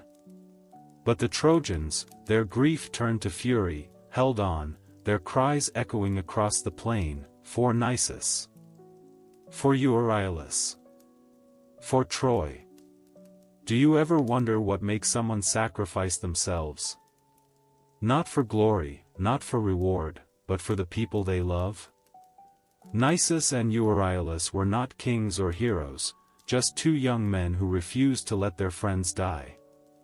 Their names would be spoken in Rome for centuries, a reminder that courage is not the absence of fear, but the choice to act despite it. Far away, Aeneas dreamed of them, two figures running through the woods, their laughter bright, before darkness swallowed them. He woke with a start, his heart racing. "Something's wrong," he said to Evander, who sat beside him, sharpening his spear. "We must return. Now." Evander nodded, sensing the urgency. "Gather the men. We ride at first light." The sun rose, and with it, the hope that Aeneas' return might turn the tide. But for now, the Trojan camp held, its walls stained with blood, its people clinging to the memory of two boys who had dared to be brave. War, it seemed, would demand more than just victory. It would demand remembrance. The air hung thick with the stench of smoke and iron, as if the very sky held its breath. The Trojan camp, battered but unbroken, stood like a lone rock against a churning sea. Beyond the palisade, Turnus warriors roared, their axes clanging against the splintered logs, their arrows hissing over the walls like venomous rain. But inside, the Trojans clung to a fragile hope, not just in their own strength, but in the promise of Aeneas' return. High above, in the gilded halls of Mount Olympus, the gods watched, their faces etched with tension. Juno, her robes swirling like storm clouds, paced before Jupiter's throne. "They hold on by a thread," she said, her voice sharp. "Let me finish it. Let me send a sign, lightning to split their walls, fire to devour their gods. Turnus will crush them, and Troy's line will end here." Jupiter, his face calm as a summer lake, shook his head. "The fates have spoken, Juno. Aeneas will found his city. But I will not stop you from testing him. Let your champion fight. Let the best man win." Juno's eyes lit up. "That is all I ask." With a flick of her wrist, she descended to earth, her form shifting into that of a Latin priestess. She slipped into Turnus' tent, where he knelt before an altar, his brow furrowed. "The gods are with you," she said, her voice low and urgent. "Strike now. The Trojans are weak, their walls near collapse. Burn their ships, cut off their escape. They will surrender, or die." Turnus stood, his chest swelling with pride. "I knew it," he said. "Juno has not forsaken us." He grabbed his sword, shouting for his men. "Bring fire. To the ships. Let them see there's no going back." The Latin warriors cheered, grabbing torches and racing toward the shore, where the Trojan ship sat, their hulls dry and ready to burn. Mnestheus, spotting them from the ramparts, let out a curse. "They mean to trap us," he shouted. "Ascanius, take the archers. Drive them back." Ascanius, his hands steady on his bow, led a group of warriors to the beach, their arrows arcing through the air. But the Latins were too many, their torches blazing. One ship caught fire, then another, the flames crackling like laughter as they climbed the masts. "No!" Ascanius cried, loosing an arrow that struck a Latin torchbearer in the chest. But then, a miracle. The Trojan ships, built from wood cut from sacred groves on Mount Ida, had been blessed by the great mother goddess Cybele. As the flames ate at their hulls, the wood began to twist and change, not burning but transforming. The prows sprouted heads, the oars became fins, the sails melted away to reveal scales. With a roar that shook the shore, 20 sea nymphs rose from the waves, their tails slapping the water as they swam out to sea, beyond the Latins' reach. The Latins froze, their torches dropping to the sand. "What sorcery is this?" one whispered. Ascanius, staring in awe, smiled. "The gods are with us," he said. News of the miracle spread like wildfire through the Trojan camp, lifting spirits even as the siege pressed on. But Juno, watching from the clouds, snarled. "A trick," she muttered. "But not enough." She turned her gaze to Camilla, the warrior queen of the Volscians, who fought alongside Turnus, her spear never missing its mark. "Go," Juno whispered. "Break their lines. Kill Aeneas. Shatter their hope." Camilla, her hair flying, her armor gleaming, nodded. She led her cavalry in a charge, their horses thundering toward a weak spot in the palisade, where the logs had splintered. "For Latium," she shouted, her spear piercing a Trojan warrior's throat. The Trojans fell back, their line wavering. Mnestheus rushed to plug the gap, his sword swinging, but Camilla was a whirlwind, cutting down men left and right. "Yield," she shouted. "Your cause is lost." Just as it seemed the wall would breach, a horn blared, long, clear, and full of promise. Aeneas was coming. Over the hills, his army appeared, Arcadians with their spears, Trojan warriors with their swords, Evander at his side, his old eyes blazing. "For Troy!" Aeneas shouted, his shield glinting in the sun, the scenes of Rome's future shining like a beacon. Turnus, seeing him, laughed. "Finally," he said. "The coward shows his face." He rallied his men, but panic had set in. The miracle of the ships, the arrival of fresh troops, it was too much. Some Latins fled, their courage melting away. Aeneas' army crashed into the Latin lines, and the battle became a chaos of clashing steel and shouting men. Aeneas, his shield deflecting blows, cut a path toward Turnus, his eyes locked on his rival. "This ends today," he said.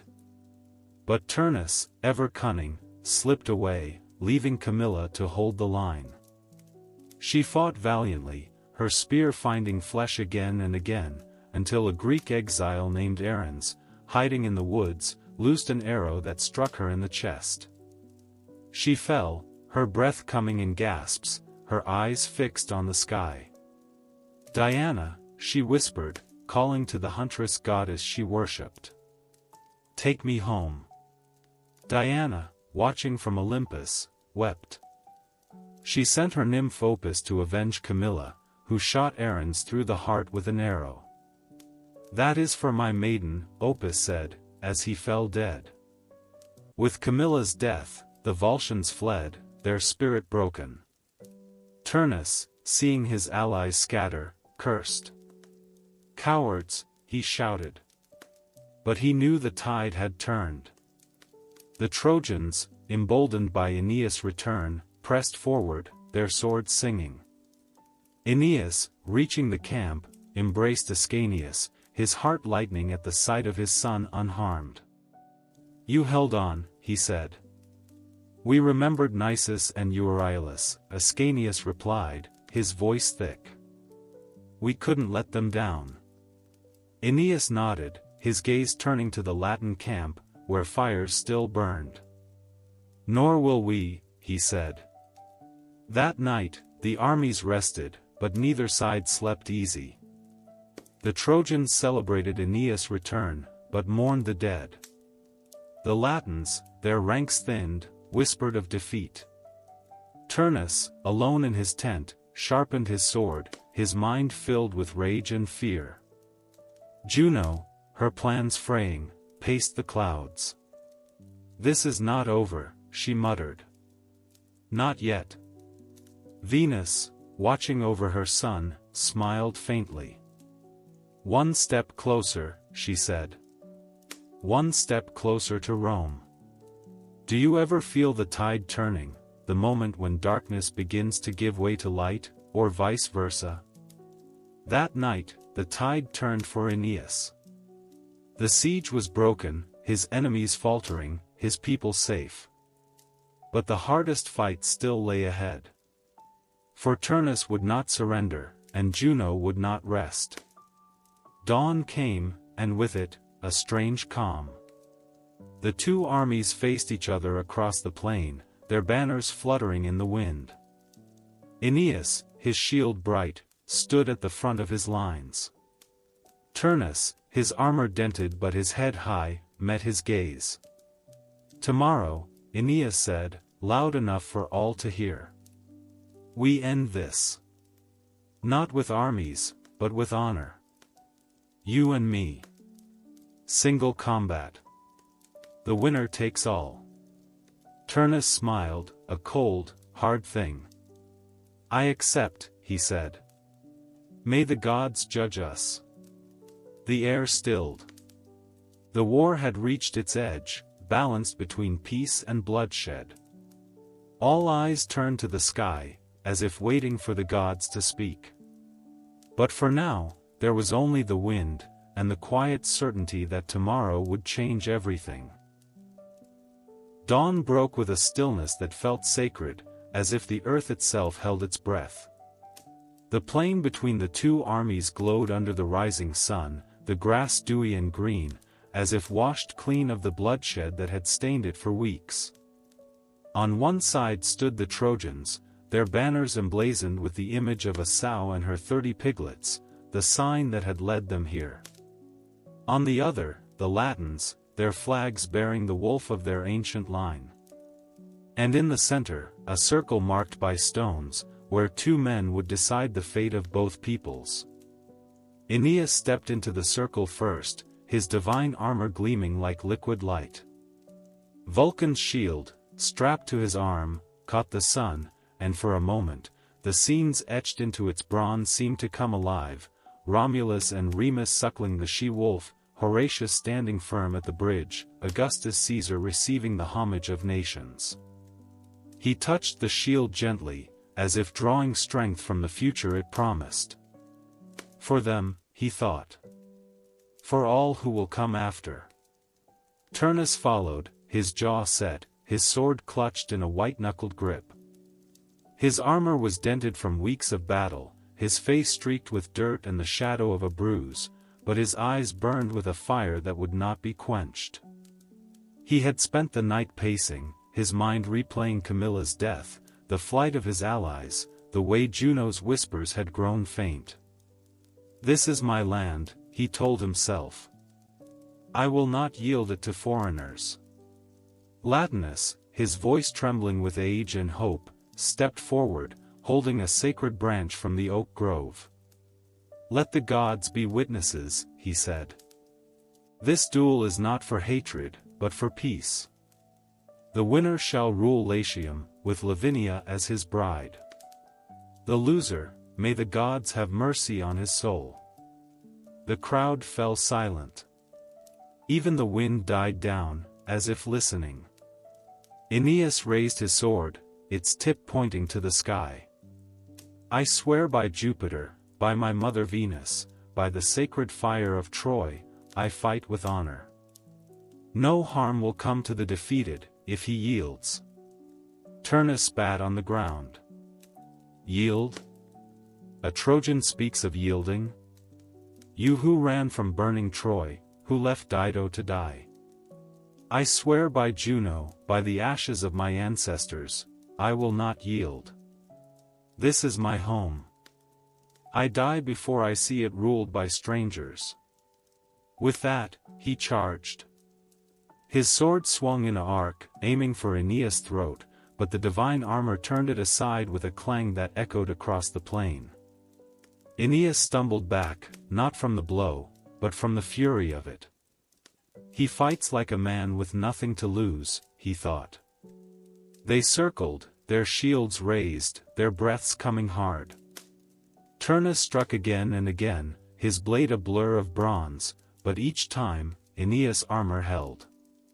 The Trojans cheered, their voices rising, "Aeneas! Aeneas!" The Latins shouted back, their fists clenched, "Turnus! Victory!" Aeneas, his arm steady, waited for his moment. He remembered Anchises' words in the underworld, rule with justice, not rage. He parried a blow, then lunged, his sword grazing Turnus' thigh. Blood spilled, red against the grass.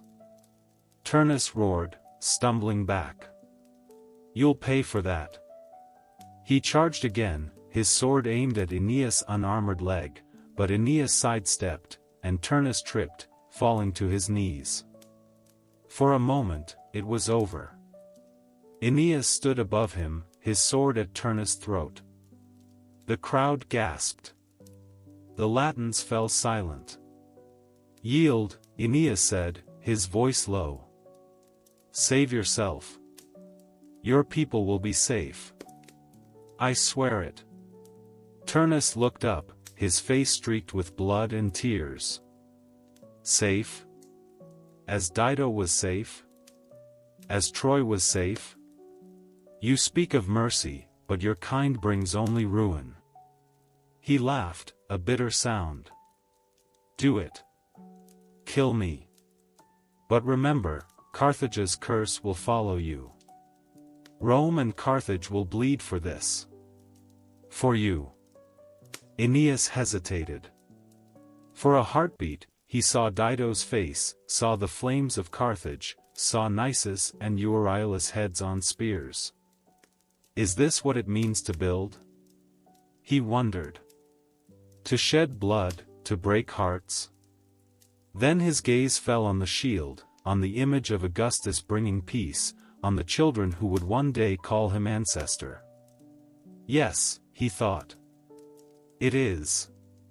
He raised his sword.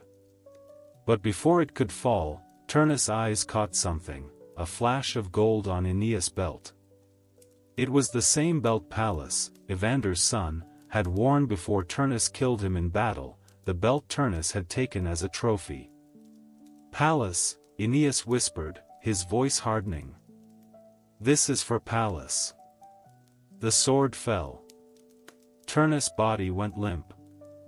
The crowd stood silent, as if frozen. Then, a single cry from the Latins, a wail of grief that rippled across the plain. The Trojans cheered, but their voices were muted, as if even victory felt heavy. Aeneas stood, his sword dripping, his chest heaving. He looked at Turnus' body, at the man who had fought so fiercely for his home, and felt not triumph, but sorrow. This is the cost, he thought. This is always the cost. Juno, watching from Olympus, let out a sigh that shook the clouds. "It is done," she said, her voice tired. "Rome will rise. But let it be known, I did not yield easily." She turned away, her robes fading into the mist. Venus, her eyes shining, smiled. "Well done, my son," she said, though her voice held a trace of sadness. "The world is ready for Rome."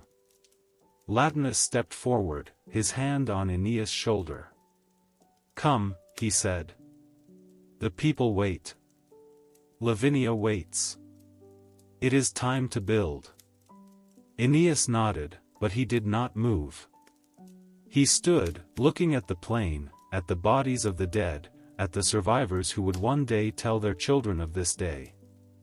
He thought of all who had fallen, Hector, Creusa, Dido, Nisus, Euryalus, Camilla, Turnus. We are all part of it, he realized. The living and the dead. We build on their bones. Do you ever think about the weight of victory? It is not just glory, but grief, not just triumph, but the knowledge of what was lost to achieve it. Aeneas won that day, but he carried Turnus' blood on his hands, and Dido's curse in his heart, for the rest of his life. The sun climbed higher, painting the sky in gold. The Trojans and Latins, their swords sheathed, began to walk together toward the city, their steps slow, their faces a mix of relief and sorrow. Aeneas walked among them, his shield held high, the future gleaming on its surface. Rome was not built in a day. It was built in moments like this, in the quiet after the storm, in the choice to keep going, even when the cost was high. And so, the first stone of the new city was laid that afternoon, not with fanfare, but with a prayer. Aeneas knelt, placing it in the earth, and whispered, "May this city stand forever. May it honor the dead. May it bring peace." The wind carried his words away, toward the hills that would one day hold the 7 hills of Rome. The silence that followed Turnus' fall hung heavier than any storm cloud. For a long moment, no one spoke. The Trojans stood frozen, their cheers caught in their throats, as if victory itself had surprised them. The Latins stared at their fallen champion, their faces pale, their shoulders slumped, grief and shock tangled in their eyes. Even the wind seemed to pause, as if unsure whether to carry the sound of triumph or mourning. Aeneas lowered his sword, its tip brushing the grass, and looked down at Turnus' body. The Rutulian prince's eyes were still open, wide with the final flicker of defiance, his lips parted as if mid-curse. Aeneas reached down, gently closing them. "May the gods judge you fairly," he whispered. It was not forgiveness, some wounds ran too deep for that, but respect. For a man who had loved his home enough to die for it. Latinus, his voice shaky, stepped forward. "The battle is over," he said, loud enough for all to hear. "The gods have spoken. Aeneas is our king. Let us lay down our swords." At first, no one moved. Then, slowly, a Latin warrior lowered his spear. Another followed. Soon, the plain was dotted with the clatter of weapons hitting the earth, a sound like rain on dry ground. Amata, her face streaked with tears, stepped from the crowd, her hand in Lavinia's. The girl's eyes were downcast, but when she looked up at Aeneas, there was no fear, only a quiet resolve, like her father's. "We will honor the agreement," Amata said, her voice thick. "Lavinia will be your wife. But let us remember those we lost. Turnus. Camilla. The boys who died for a war they did not start." Aeneas nodded. "We will build a monument," he said. "To all the fallen, Trojan and Latin alike. They will not be forgotten." In the days that followed, the plain transformed. The dead were buried with honor, Turnus in a tomb of white marble, his sword laid across his chest, Camilla beneath a grove of oak trees, her spear planted at her headstone, Nisus and Euryalus side by side, their names carved into a single stone.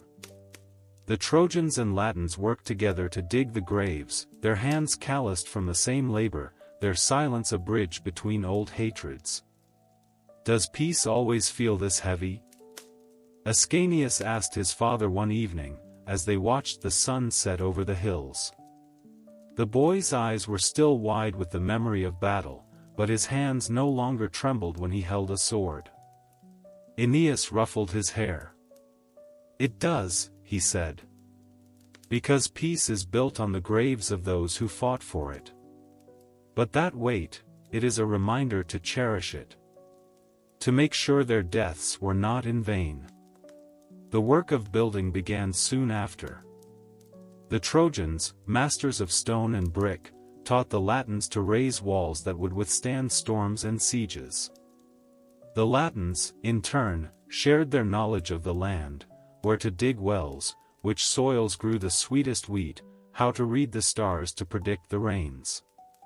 Together, they laid the foundations of a new city, where the streets would be wide enough for both Trojan carts and Latin chariots, where temples to Jupiter and Venus would stand beside shrines to Faunus and the old Latin gods. Lavinia, once a silent bystander to her own fate, became a bridge between the two peoples.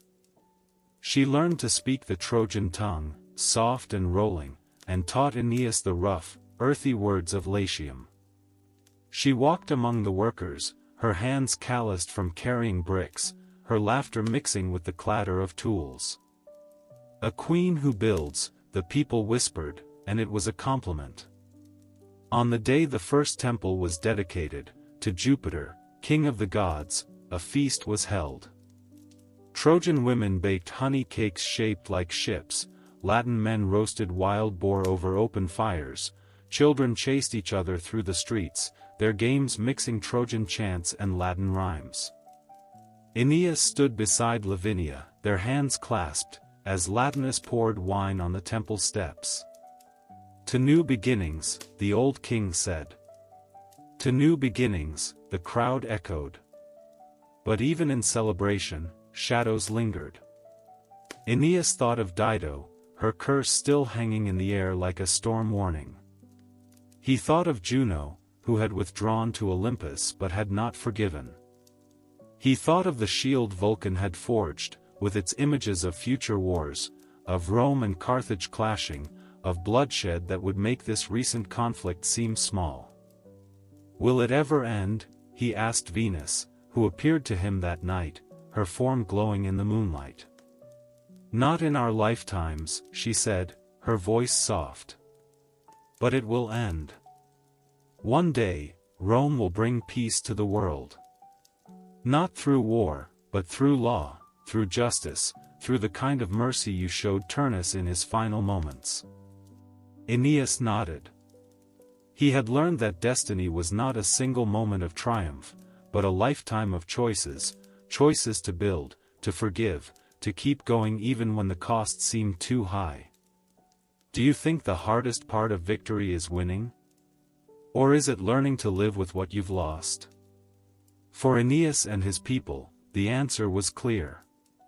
The battle had been won, but the work of healing, of turning enemies into neighbors, of turning grief into purpose, would take generations. But they began that work, one brick, one smile, one shared meal at a time. Years passed. The city grew, its walls climbing higher, its markets bustling with traders from across the land. Ascanius, now a young man, led raids against bandits in the hills, proving himself a warrior worthy of his father's name. Lavinia gave birth to a son, Silvius, who would one day rule after them, his blood a mix of Trojan and Latin, of old and new. Aeneas, his hair turning gray, spent his days walking the city, talking to the people, listening to their troubles. He visited the monument to the fallen often, placing flowers on the graves, whispering stories of Troy and Latium to the wind. "We did it," he would say. "We built it." On his last day, he climbed to the top of the city's highest tower, looking out over the rooftops, the river, the distant hills. The sun was setting, painting the sky in colors that reminded him of Carthage's flames, but this time, the light was warm, not destructive. "I am ready," he whispered, and when his eyes closed, it was with a smile. The people mourned, but they did not despair. They remembered his words, "A city is not walls or temples. It is the people who live in it, and the love they share." And so they went on, building, loving, remembering. The new home, born from blood and sacrifice, had taken root. And in time, it would grow into something greater, something eternal. A city called Rome. The years rolled on like the Tiber itself, slow, steady, carving paths through time that would outlast stone and memory.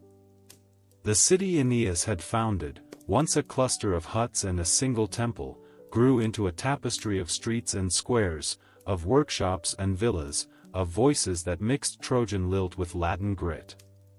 Children ran through its alleys, their games weaving stories of the Trojan father, who had sailed across the sea, of the white sow that had led him here, of the great duel that had sealed their fate. "Tell us again," they would beg their elders, who would smile and say, "Not just a story. Our story." In the forum, where Aeneas and Latinus had once negotiated peace, a stone statue stood, Aeneas, his shield raised, his face turned west, as if still gazing toward the horizon he had crossed. Mothers would point to it, saying, "He carried the gods in his hands so we could carry our children in ours." Fathers would tell their sons, "Courage is not just fighting, it is building, even when your hands are scarred." The sacred fire of Troy, once kept in a clay jar aboard a storm-tossed ship, now burned in a marble shrine at the heart of the city. Priests tended it with care, feeding it olive oil and dry wood, whispering prayers that mixed Trojan invocations with Latin litanies. "May it never go out," they chanted, and it never did. Through droughts and wars, through the rise and fall of kings, that fire burned, a heartbeat of continuity. Aeneas, grown into a wise ruler, expanded the city's borders, but always with Aeneas' words in mind: spare the conquered, subdue the proud. He built a school where boys learned to read both Trojan cuneiform and Latin letters, where they studied the Iliad and the tales of Latin heroes side by side. "We are not two peoples," he told them. "We are one, watered by the same river, rooted in the same soil." His son, Silvius, inherited that wisdom. He married a Latin noblewoman, and their children, dark-haired, with the steady gaze of their Trojan forebears, ruled with a blend of strength and mercy. Once, when a famine struck, Silvius opened the granaries to both Trojan and Latin families, saying, "A king's first duty is to feed his people, not count their names." Generations passed, and the stories of Aeneas grew into legend. Bards sang of his wanderings, of the storm that had brought him to Carthage, of the underworld where he had seen the future. "He walked with ghosts," they sang, "so we could walk in light." Poets wrote verses about Dido's curse, but they added a coda: "Hate fades. What lasts is the city they built despite it." Then came Romulus and Remus, descended from Silvius, born of a princess and a god, abandoned by a king, suckled by a she-wolf in the woods.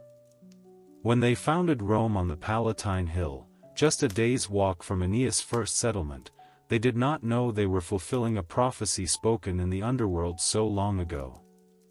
But the gods knew. Venus smiled, watching from Olympus, as the brothers raised the first walls. "See," she whispered to Aeneas' shade, which lingered near the sacred fire. "It begins." Rome grew, as Anchises had foretold. It fought wars, yes, but it also made laws. It conquered, but it also built roads and aqueducts, carrying water and wisdom to lands where only wilderness had been. It remembered its roots, the Senate, where elders debated like the Trojan Council, the Vestal virgins, who tended the sacred fire as Aeneas had carried it, the triumphs, where generals paraded not just spoils, but stories of their ancestors. Once, a young boy named Virgil wandered the forum, staring up at Aeneas' statue. He listened to the bards, to the old men telling tales, and something stirred in him, a need to weave those stories into song. Years later, he wrote an epic, the Aeneid, so that no one would forget the burning of Troy, the storm at sea, the love for Dido, the duel with Turnus, the quiet courage of a man who had carried a people's hope in his hands. "I sing of arms and the man," he began, and in those words, Aeneas lived again. Augustus, the emperor who brought peace after years of civil war, traced his lineage back to Ascanius, to Aeneas, to Venus. He built a temple to Mars, the god of war, but also a forum where merchants from across the empire traded goods and stories. On its walls, he placed a frieze, Aeneas carrying Anchises, Ascanius holding the sacred fire, Romulus plowing the city's boundaries, Augustus himself shaking hands with a Gaul, a Jew, an Egyptian, all under the same sky. "Peace," he declared, and for a time, the world listened. Do you ever wonder what your legacy will be? Not monuments or statues, but the way you touch lives, the stories you leave behind, the quiet choices that make the world a little kinder? Aeneas never knew he would be the father of an empire. He only knew he had to keep going, to save his people, to honor the gods, to build a home where his son could grow old. But that is the magic of destiny. It is not written in grand gestures, but in the small, stubborn acts of survival and love. On quiet nights, when the Tiber flows soft and the stars shine bright, you can almost hear them, the echoes of Aeneas' footsteps on the shore, of Dido's laughter in the wind, of Nisus and Euryalus' voices in the woods, of Turnus' final cry. They are not ghosts. They are the city's heartbeat. The children still run through the streets, shouting, "Aeneas! Aeneas!" The sacred fire still burns. The river still flows. And Rome, eternal, messy, glorious, still stands. Not because of war, or conquest, or even fate. But because of people, people who sailed across stormy seas, who built when they wanted to weep, who loved when it would have been easier to hate. That is the dawn Aeneas saw, dimly, in the underworld. That is the gift he left us. As the moon rises over the 7 hills, and the city breathes in the cool night air, remember, we are all carrying something, a dream, a loved one's memory, a hope for tomorrow. Like Aeneas. Like the Trojans. Like the Latins. We are all building. And that, perhaps, is the greatest story of all. Now, let the weight of this tale settle gently around you, like a blanket woven from history and hope. Imagine the Tiber's waters lapping softly at the shore, the sacred fire glowing warm in its shrine, the stars above shining as brightly as they did for Aeneas so long ago. It's time to rest, dear one.